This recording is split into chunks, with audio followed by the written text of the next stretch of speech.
அதுக்கு வணக்கம். நம்ம நீங்கள் பார்க்க போகிறது நல் சேஃப்டி வந்து டாட்டில் வந்து ஒரு 1.5 years ஆகுது அதை இம்ப்ளிமெண்ட் பண்ணி. ஸோ டாட் ப்ரோக்ராமிங் லாங்குவேஜில் நல் சேஃப்டி பார்க்கும்போது கிட்டத்தட்ட ஒரு 4 கீவேர்ட்ஸ் இருக்குது. ஸோ நம்ம பார்க்க போகிறது இன்றைக்கி ஒரு 4 கீவேர்டு, அதாவது ஆச்சரியக்குறி, அப்புறம் கொஸ்டின் மார்க்கு, ஸோ அப்புறம் டபுள் கொஸ்டின் மார்க்கு, அப்புறம் லேட். இந்த கீவேர்டு தான் நல் சேஃப்டிக்கான கீவேர்டு. ஸோ பொதுவாக இப்போ நான் ஒரு பூலியன் அப்படின்னு ஒரு வேரியபிள் வைக்கிறேன். அதுக்கப்புறம் அதுக்கு வந்து ஒரு வேல்யூ கொடுக்காம நல் அப்படின்னு கொடுக்குறேன். இதுக்கு முன்னாடி நல்லுன்னு நம்ம அந்த வேல்யூ வந்து கொடுத்தோம்னா எடுத்துக்கிடும். நல் சேஃப்டிக்கு அப்புறம் நல்லுன்னு நம்ம டேரெக்டாக இப்படி கொடுக்க முடியாது. இப்படி கொடுக்காம என்ன மாதிரி கொடுக்கலான்னா கொஸ்டின் மார்க் மாதிரி கொடுக்கலாம். பட் ஆனால் அதுக்கு கூட அந்த மாதிரி நல் அப்படிங்கிறது இருந்தாலும் ஒரு பிரச்சனையும் இல்லை. பட் ஆனால் நல் தேவையில்லை. இப்படி இருந்தால் என்ன அர்த்தம்னா அந்த பூலியன் வந்து ட்ரூவாகவும் இருக்கலாம், ஃபால்ஸாகவும் இருக்கலாம், நல்லாகவும் இருக்கலாம். ஸோ வேல்யூவே இல்லாமல் இருக்கலாம். அதுதான் இந்த கொஸ்டின் மார்க் வந்து அதுக்கு கொடுக்குற ஒரு விடை.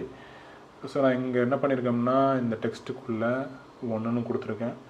இப்போ நான் அந்த எஸ்டி அப்படிங்கிற வேரியபிளை வந்து நான் இங்கே இம்ப்ளிமெண்ட் பண்ணுறேன். ஸோ டேட்டா கொடுத்தேன்னா இங்கே வேலை செய்யாது. ஏன்னா இதை வந்து கொடுக்குறேன். பட் எதுக்கு இங்கே எரர் வருது அப்படின்னா பார்த்தீங்கன்னா, ஓகே, இது நம்ம எல்லோரும் பார்த்துருப்போம். கான்ஸ்டண்ட்டாக நம்ம இது யூஸ் பண்ணியிருந்தோம்னா அதுக்கு அந்த எரர் கொடுக்கும், திருப்பி ஒரு எரர் வருது. பூலியன் வந்து டெக்ஸ்ட்டில் கொடுக்க முடியாது. அப்போ என்னென்னாலும் டூ ஸ்ட்ரிங்னு கொடுத்தோம்னா இங்கே வேல்யூ வந்து டிஸ்பிளே ஆகும். ஸோ இங்கே நல், இங்கே நான் வேல்யூ வந்து கொஸ்டின் மார்க் கொடுத்துருக்கறதுனால அந்த வேல்யூ வந்து எந்த வேல்யூமே கொடுக்கல பூலியனுக்கு. ஸோ அதனால் இங்கே நல்லுன்னு டிஸ்பிளே ஸ்ட்ரிங்காக மாறி. ஓகேவா? ஸோ இப்படி தான் நம்ம கொஸ்டின் மார்க் வந்து பயன்படுத்துகிறோம். ஸோ ஒரு வேல்யூக்கு வந்து நம்ம ஃபஸ்ட்டில் வேல்யூ கொடுக்காம அதுக்கப்புறம் தான் அது வேல்யூ வரப்போகுது அப்படின்னா இந்த மாதிரி கொஸ்டின் மார்க் கொடுத்து அந்த வேல்யூவை பயன்படுத்திக்கலாம். ஸோ இதுக்கு அடுத்தது பார்த்திங்கன்னா இந்த கொஸ்டின், இந்த ஆச்சரியக்குறி, அதாவது எக்ஸ்க்ளமேட்டரி மார்க் வந்து எதுக்குன்னு பார்த்திங்கன்னா ஒரு வேல்யூ நம்ம கீழே டிஸ்பிளே பண்ண போகிறோம். அந்த வேல்யூ வந்து கண்டிப்பாக வரும் ஃப்யூச்சர்லனா ஒரு ரன் ஆகும்போது ஃபஸ்ட்டு அது நல்லா இருக்கும், அடுத்ததுக்கு வேல்யூ வரும் அப்படின்னா நம்ம அதை வந்து இங்கே கொடுக்கலாம். பட் ஆனால் இங்கே நமக்கு தெரியும் இங்கே வேல்யூ வராத நம்ம எஸ்டிக்கு வேல்யூ அசைன் பண்ணலை. ஸோ அப்போ அது நல்லா தான் இங்கே வரும். அப்படி வரும்போது என்ன ஆகும்னா இதை நம்ம ரன் பண்ணோம்னா இங்கே நம்மளுக்கு நல் எரர் வரும். ஏன்னா பூலியன் இந்த எஸ்டி அப்படிங்கிற வேரியபிளுக்கு எந்த வேல்யூமே இல்லை. இப்போ நல்லா தான் இருக்குது. ஸோ நல்லா இருக்கிற வேல்யூக்கு வந்து நம்ம வந்து இந்த எக்ஸ்க்ளமேட்டரி மார்க் போட்டோம்னா கண்டிப்பாக வேல்யூ வரும் அப்படிங்கிற ஒரு கணக்கு தான் அதுக்கு எடுத்துக்கிடும். அப்படி எடுத்துக்கிடும் போது வேல்யூ இல்லை அப்படிங்கும் போது அது நல் வந்து காலாயிரும். ஸோ அப்போ என்ன ஆகும்னா அங்கே வந்து எரர் வந்துடும். இப்போ நம்ம இதுக்கு இதை வைக்கிறதுக்கு என்ன செய்யலாம்னா இது வந்து ரன் டைம் எரர் வந்துடும் உங்களுக்கு. பட் ஆனால் சில நேரத்துக்கு எரர் வராது. பட் ரன் டைம் எரர் வந்துச்சுன்னா உங்களுக்கு ஆப் கிராஷ் ஆக கூட வாய்ப்பு இருக்குது. ஸோ இதுக்கு நம்ம என்னென்னா இங்கே ஒரு வேல்யூ நான் டிக்ளேர் பண்ணுறேன். ஸோ எக்ஸாம்பிளுக்கு இங்கே நான் டிக்ளேர் பண்ணுறேன் ஃபால்ஸ் அப்படின்னு டிக்ளேர் பண்ணுறேன். ஸோ ஃபால்ஸ்ன்னு டிக்ளேர் பண்ணிட்டோம்னா இப்போ நான் இதை ரன் பண்ணோம்னா எனக்கு எரர் போயிடும். எதனாலனா ஃபஸ்ட் நான் இங்கே வேல்யூ இல்லை, நல்லுன்னு டிக்ளேர் பண்ணிட்டேன். அடுத்தது இங்கே வேல்யூ இது கொடுத்ததுனால இங்கே கன்ஃபார்மாக வேல்யூ வருங்கிறதுனால நான் இதை வந்து எக்ஸ்க்ளமேட்டரி மார்க் போட்டிருக்கேன். ஸோ அதனால தான் எனக்கு வந்து எரர் வரல. இப்போ அது வந்து கரெக்டாக டிஸ்பிளே ஆகுது. இப்போ அடுத்தது வந்து இந்த டபுள் கொஸ்டின் மார்க். இந்த கொஸ்டின் மார்க் எதுக்குன்னா, ஸோ நான் இப்போ வந்து இங்கே வேல்யூ அசைன் பண்ணியிருக்கேன். ஸோ அந்த நான் அசைன் பண்ண வேல்யூ எடுத்துருக்கேன். ஸோ இந்த வேல்யூ எடுத்துட்டேன்னா இப்போ எனக்கு வந்து இங்கே எரர் வரணும். அதாவது இங்கே எரர் வராது, ரன் ஆகும்போது எரர் வரும். நல்ல டைம் எரர் வருதா? ஸோ இப்போ நான் என்ன பண்ணுறேன், ஸோ இதுக்கு வந்து டபுள் கொஸ்டின் மார்க் போட்டுட்டு இங்கே வந்து ஒரு வேல்யூ கொடுத்துருவேன், ட்ரூ அப்படின்னு கொடுத்துருவேன். ஓகேவா? இங்கே எரர் வருது, the left operator can be null, so the right operator is never executed. இப்போ நான் இதை வந்து சேவ் பண்ணிவிட்டு ரன் பண்ணுறேன். என்ன எரர்னு பார்க்கலாம், எரர் வருதா ரன் ஆகுதான்னு பார்க்கலாம். ஸோ இங்கே ரன் ஆகலை. எதனால் ரன் ஆகலை அப்படின்னு நீங்கள் யோசிச்சிங்கன்னா தெரியும் உங்களுக்கு. ஏன்னா இது வந்து நான் இதை தூக்கி விடலை இன்னும். ஸோ தூக்கி விட்டுட்டு நான் இப்போ சேவ் பண்ணுறேன். ஸோ இப்போ என்ன வருது, எனக்கு நல்லுன்னு ஒரு வேல்யூ வந்துடுது. ஸோ இப்போ நீங்கள் கேட்கலாம், அப்போது லெஃப்ட்டில் நல்லுன்னு வந்துச்சுன்னா கீழே இங்கே ரைட் சைடில் இருக்கிற வேல்யூ எக்ஸிக்யூட் ஆகலான்னு சொல்லிட்டு அதுக்கு தான் நம்ம திருப்பி ஒரு வேலை செய்ய வேண்டியிருக்கு. இங்கே கொஸ்டின் மார்க் ஆட் பண்ணணும். ஸோ கொஸ்டின் மார்க் ஆட் பண்ணோம்னா ஒரு வேளை இது நல்லா இருக்கும் பட்சத்தில் ரைட் சைடில் இருக்கிற வேல்யூ வந்து எக்ஸிக்யூட் ஆகும். ஸோ இது நல்லா இல்லைன்னா இங்கேருந்து வேல்யூ வந்துச்சுன்னா இது எக்ஸிக்யூட் ஆகும், இல்லைன்னா ரைட் சைடில் இருக்க எக்ஸிக்யூட் ஆகும். இப்போ நான் ரைட் கிளிக் பண்ணால் ட்ரூ அப்படிங்கிறது வேல்யூ வரும். இப்போ இதே நான் இங்கே பாருங்கள், இதை நான் இங்கே போட்டுருவேன். இங்கே அசைன் பண்ணதுக்கப்புறம் நான் ரன் பண்ணுறேன், இங்கே ஃபால்ஸ்னு வருதா.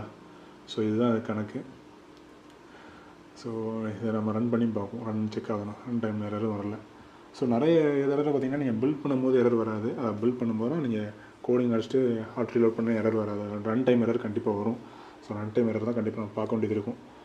பார்த்திங்கன்னா நான் கொஸ்டின் மார்க், அதுக்கப்புறம் ஆச்சரியக்குரிய ஒரு 2 டபுள் கொஸ்டின் மார்க் 2 3 பார்த்தாச்சு. அப்புறம் லேட் அப்படிங்கிற கீவேர்டு, ஓகேவா. இப்போ லேட்டுங்கிற கீவேர்டு நான் அசைன் பண்ணுறேன். ஸோ லேட் அப்படிங்கிற வச்சுட்டு அதுக்கு ஒரு வேரியபிள், ஸோ ஸ்ட்ரிங் அப்படின்னு கொடுத்துட்டு அதுக்கு டிஒய் அப்படின்னு கொடுத்துருக்கேன். இந்த லேட் அப்படிங்கிறது பார்த்திங்கன்னா ஃப்யூச்சர், அதாவது கண்டிப்பாக அதுக்கு இந்த வேரியபிளுக்கு ஒரு வேல்யூ வரும் அப்படின்னு சொல்லிட்டு முன்னாடியே நான் அசைன் பண்ணியிருந்தேன். ஸோ இது வந்து கண்டிப்பாக ஒரு வேல்யூவோடு தான் வரும், இது நல்லா இருக்க வாய்ப்பு கிடையாது அப்படிங்கிறத நான் வந்து டார்ட்டுக்கு வந்து இன்ஃபார்ம் பண்ணியிருந்தேன். பண்ணிவிட்டு நான் வந்து இங்கே ஸோ நான் என்ன பண்ணுறேன், இன்னொரு ஸ்ட்ரிங் அப்படி போட்டுறேன் கீழே, இந்த ஒன்றுக்கு கீழே இன்னொரு ஸ்ட்ரிங்கை காப்பி பண்ணி ஒரு சைஸ் பாக்ஸ் போட்டுடலாம். அப்போ தான் அது வந்து கூட 5 இடம் இந்த மாதிரி இருக்கும். 23. ஓகே, இதெல்லாம் கான்ஸ்டன்ட் போட்டுக்கோங்க. எப்போவுமே ஒரே மாதிரி இருக்க வேணால், ஸ்டாட்டிக்காக வேணால், அதெல்லாம் கான்ஸ்டன்ட் போட்டுக்கோங்க. ஓகே, ரோக்கில் போட்டணும், அதான் அந்த மாதிரி ஆரம்பிச்சு இதை எடுத்துட்டு இதில் போட்டோம். ஓகேவா, இப்போ ஃபால்ஸ்ன்னு இருக்கா.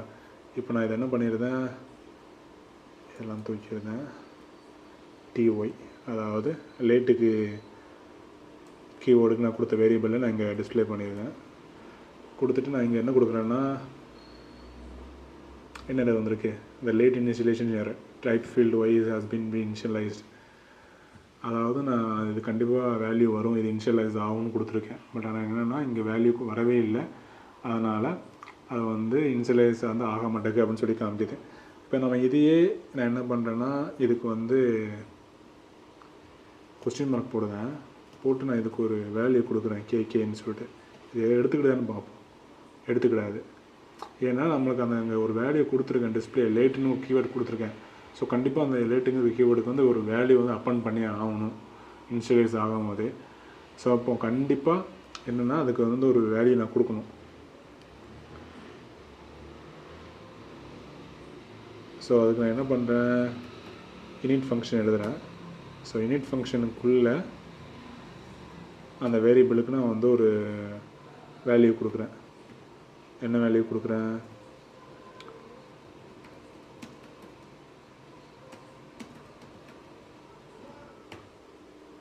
Flutter in தமிழ் அப்படின்னு கொடுக்குறேன்.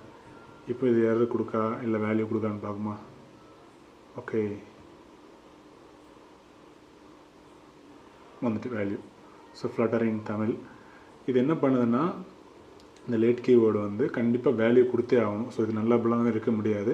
அதனால் நம்ம கீழே நல்லா ஆகிட்டுனா இன்னொரு வேல்யூ இந்த வேரியபிளுக்கு செட் பண்ணாமல் கீழே நம்ம அந்த வேல்யூ வரலன்னா இன்னொரு வேல்யூ செட் பண்ணணும்னா கூட அது எரர் தான் வரும். அதனால தான் இந்த இடத்துல நம்ம அந்த வேல்யூ டபுள் கொட்டேஷன் மார்க் போட்டு அந்த வேல்யூ செட் பண்ணாலும் வரமாட்டேங்குது. ஸோ ஓகே, நம்ம இங்கேனா கீவேர்டு கொடுத்து பார்ப்போம், அதே இது வேலை செய்யுதான்னு சொல்லிட்டு. வேலை செய்யாது, ஏன்னா இது வந்து லேட்டுங்கிற கீவேர்டில் நம்ம அந்த வேரியபிள் யூஸ் பண்ணுறதுனால அந்த கொஸ்டின் மார்க் வந்து வேலை செய்யாது. ஸோ இதுதான் கான்செப்ட்டு. நான் இப்போ கொடுத்த 3 கீவேர்டையும் புரிஞ்சுக்கும்னு நினைக்கிறேன்.